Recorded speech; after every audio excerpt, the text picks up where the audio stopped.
Bienvenue à tous sur Tout TV Africa dans ce nouveau numéro de votre bulletin d'information Gatingo. C'est un projet voulu par l'ancien président du Burkina Faso, le capitaine Thomas Sankara.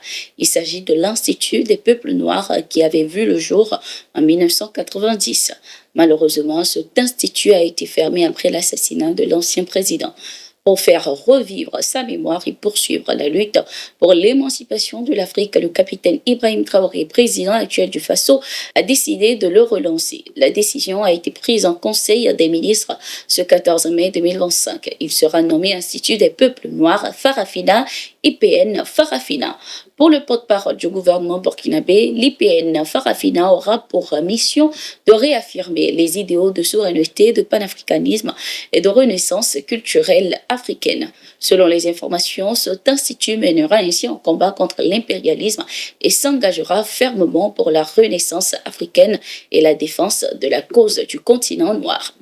L'Institut des peuples noirs Farafina est doté de la personnalité juridique d'une autonomie de gestion et conçu comme une structure panafricaine à vocation scientifique, idéologique, diplomatique et culturelle, a déclaré le porte-parole du gouvernement burkinabé. En Mauritanie, l'ex-président Mohamed Ould Abdelaziz a été condamné ce 14 mai 2025 à 15 ans de prison pour enrichissement illicite, abus de pouvoir et blanchiment d'argent.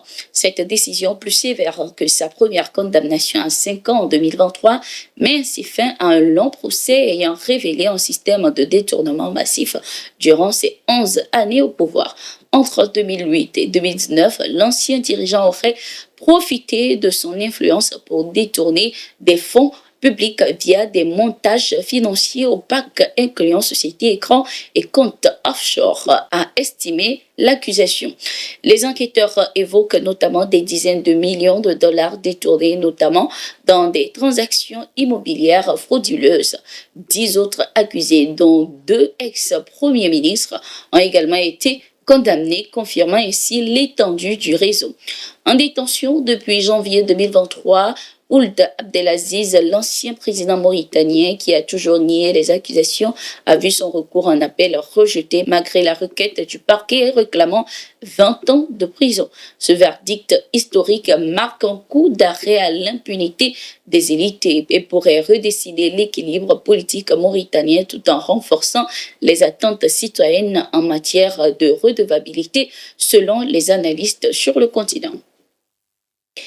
La Cour suprême de Gambie a confirmé le verdict du médecin légiste Dada Fati. Le général Bora Colley, ancien dignitaire du régime de Yaya Jammeh, est bien décédé de cause naturelle. Le rapport transmis par le président de la Cour, Hassan Jallo, au procureur général, écarte toute trace de violence ou de circonstances suspectes.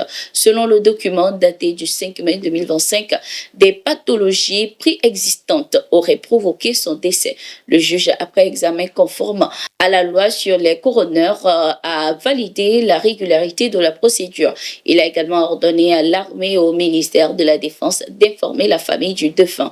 Figure controversée, Colley avait dirigé des services sécuritaires sous l'ancien régime de Yaya Jammeh, un passé lourdement entaché d'accusations de violation des droits humains. Son décès avait ravivé les débats, mais la justice gambienne clôt désormais le dossier. Au Burkina Faso, à la veille de la journée des coutumes et traditions célébrée ce 15 mai 2025, le ministre de l'administration territoriale, Émile Zerbo, a lancé un vibrant plaidoyer pour la cohésion nationale. Instituée le 6 mars 2024, cette journée symbolique incarne l'attachement du Burkina Faso à ses racines ancestrales tout en consolidant les principes de laïcité et de fraternité. Le ministre a ainsi salué cette initiative, cadre privilégié de valorisation des rites séculaires et de dialogue entre les communautés. Puisse cette commémoration raviver en nous l'amour du patrimoine culturel et sceller les liens d'une harmonie durable, a-t-il déclaré, invitant ainsi les citoyens et praticiens des cultes traditionnels à un élan collectif vers la paix. Au Gabon, un nouveau chapitre s'ouvre pour la garde républicaine. Ce 14 mai 2025, le général de brigade Antoine Balekidra a officiellement pris ses fonctions de commandant en chef de ce corps d'élite gabonais chargé de la sécurité des institutions. La cérémonie présidée par le président Brice Clotaire Oligui Nguema s'est tenue sur l'esplanade de la garde républicaine, marquant ici une transition majeure. Nommé le 8 mai 2025, Balekidra occupait depuis 2023 le poste de commandant en second sous l'autorité directe du chef de l'État. Cette passation s'inscrit dans la logique post-élection du général Oligui Nguema conformément aux tests en vigueur, a souligné la présidence gabonaise. Au programme de la cérémonie, revue des troupes remises des attributs, serments solennels et défilés militaires. Dans son discours, le président Brice Clotaire Oligui Nguema a appelé les hommes de la garde républicaine à une loyauté totale envers leur nouveau chef. Avec son expérience au sein des forces de sécurité, Balekidra devra désormais assurer la stabilité et l'efficacité de cette unité d'exception.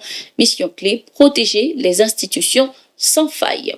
C'était tout pour cette édition de Getingo. Merci d'être resté avec nous. Nous sommes en continu sur nos différentes plateformes. À tout de suite.